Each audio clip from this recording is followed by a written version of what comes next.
What's up? What's up? It's Coach PR holding down for Vlad TV. The special guest. Big fan of this guy, man. He's a Knick forever. Mr. Chris Childs. What's up, man? What's up, bro? How you doing? I'm doing good, bro. Thanks for having me, man. And thanks for pulling up, man. We appreciate you, man. Before I get into questions, I see we spoke about it. You're a Scorpio, right? Right. No, yeah, November Okay. 20th, 67. November, November 8th, man. You know what I'm saying? Let's go Scorpios. Yeah, good connect. Yes, we got to connect. It's gonna be a dope one. So before I get into the college, I know you went to in your high school, Foothill High School.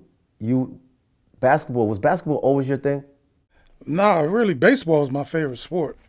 Growing up, growing up in California, growing up, your father, put you in all kind of sports just to Right. keep you busy. But I fell in love with baseball first. Then it was football. Then the basketball came after that because I had an older brother that played, and everybody in the neighborhood kept telling me that I wasn't as good as him. So I put down the bat to, prove a point that, yeah, I was capable of being better than my older brother. And you did, right? Took me a minute, but yeah, It took you a while, right? I accomplished it. You younger brothers always want to get back at us. Okay, so you went to Boise State in the '80s.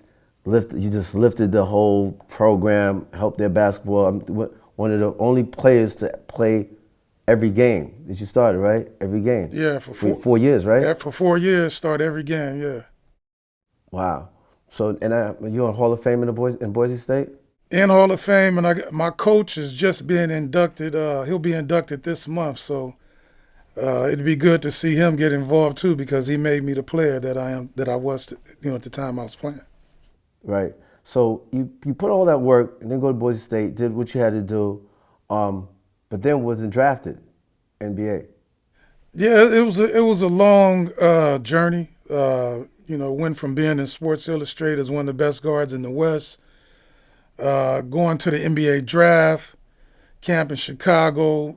Playing against Rod Strickland, Tim Hardaway, Dana Barrows, and all these guys, and holding your own.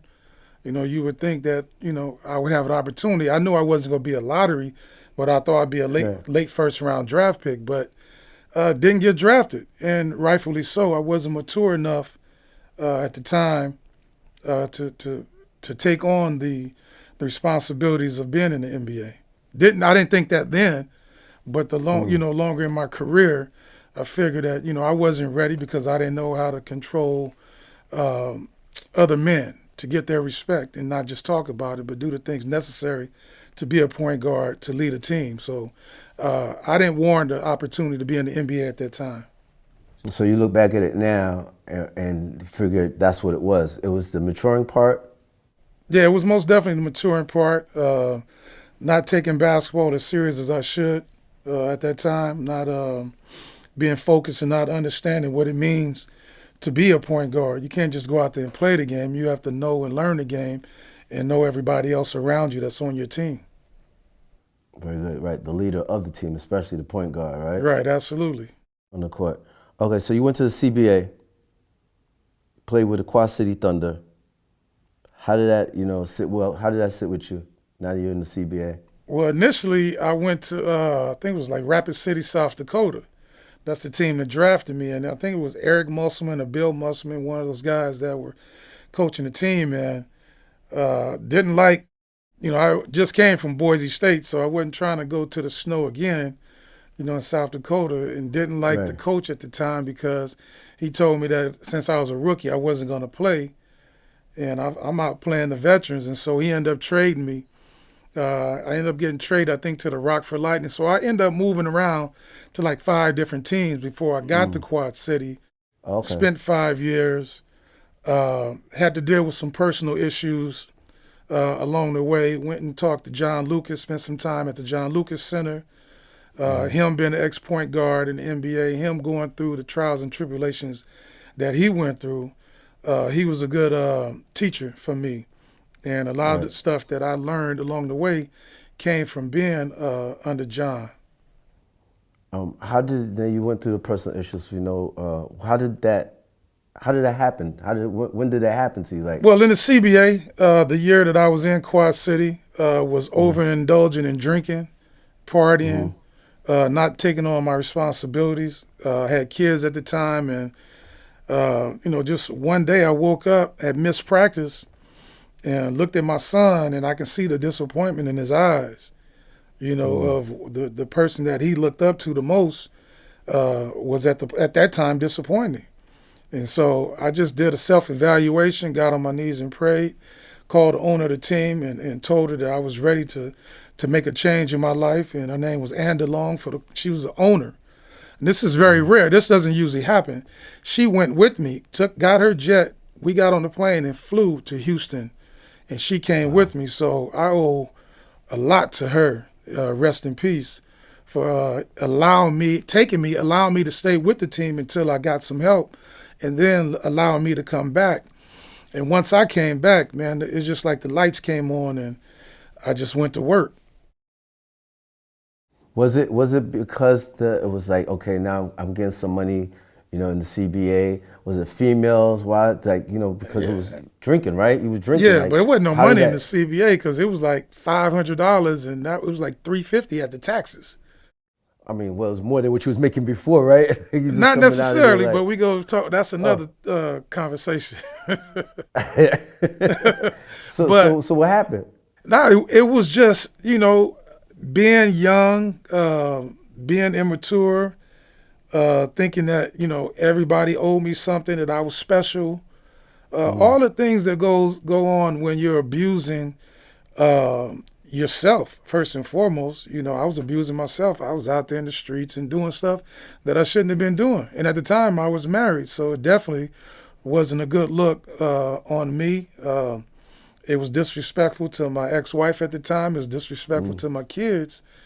And I had to just, check myself and just, face everything head on, just admit that I was powerless. And at that time, I was powerless and I needed to get some help.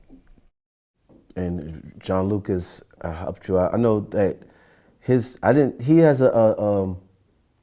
was it an academy or school for people? Well, when I was there, it was a rehab facility for recovery for all kind of addictions, whether it was sex addiction, whether it was alcohol, whether it was dope, whether it was gambling, whatever it is, because it all falls under the same category of being addicted. To whatever drug of choice is yours. But John, he helped a lot of players out in the league. He helped a lot because we were still able to play basketball because we had a team out of Miami when we left Houston called the Miami Tropics. It was a USBL team, and we had a lot of guys that in and out the NBA that had similar issues that I had, and we played against other USBL teams. And it gave us opportunity to not only get better with our addiction, but still maintain some kind of physical condition and still play basketball. You win a chip with the Quad City Thunder, averaging 17.9 points and 7.5 assists. You get that call from the NBA? How's that call now? How's that call like? Who's it from? Yeah, that call came from Willis Reed with the New Jersey Nets. He was the GM president at the time. And called and told me that they were giving me an opportunity, but they're only paying me partial. So that kind of pissed me off. Did they say why? Why was it partial? I mean, at that time, when you're getting guys from the CBA, they're already drafting guys. So the guys that are drafted are going to get first opportunity. So they're still, I'm obvious they're still skeptical of if I'm able to do this. So I'm like, okay, I'm pissed off about it, but I got to prove it again. So first day, get there, training camp. I go up to David Wesley, who was a backup. Kenny Anderson was a starter. Then they had another guard, Rex Walters. I wasn't worried. Nothing against Rex, but no disrespect. No disrespect to my team. Kenny is one who you got to really worry about. Right, and even David Wesley, no disrespect to those guys. Those guys yes. played in the NBA, and I'll never take anything from them. They were my teammates. But at that point, I went up to all of them, like, if you guys aren't ready to practice, don't guard me or don't come at all, because I'm going to pick you up from the locker room, not on the court, from the locker room, because I'm hungry. I want this. And so the first 4 days, David Wesley couldn't get the ball across half court because I prided myself on being in the best shape because I had something to prove, and I prided myself being one of the strongest on the team.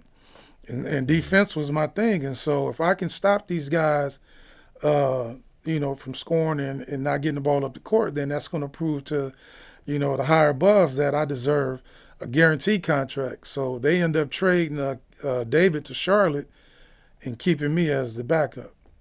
Oh, so that's how he got to Charlotte. That's how he got to Charlotte.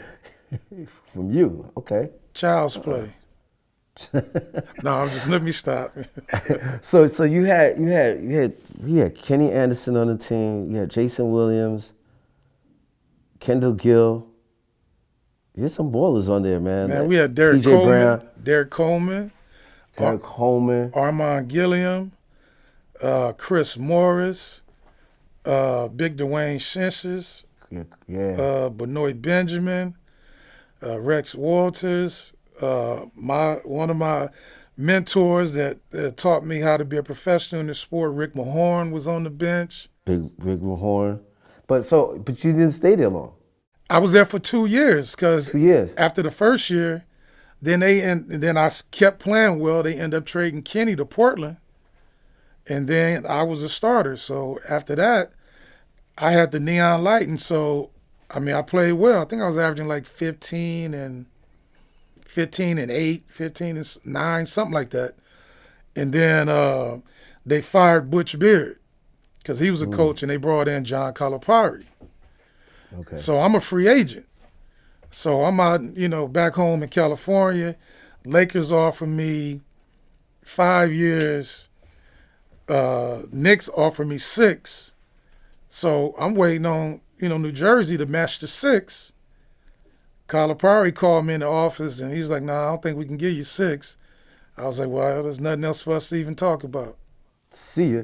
Yeah, and he was bringing in Robert Pack, nothing against Pac-Man at all. Right. Like, nah, I'm out here. I'm going across the bridge. And that was the best decision you made. That was the best decision I ever made. It's the best decision you ever made.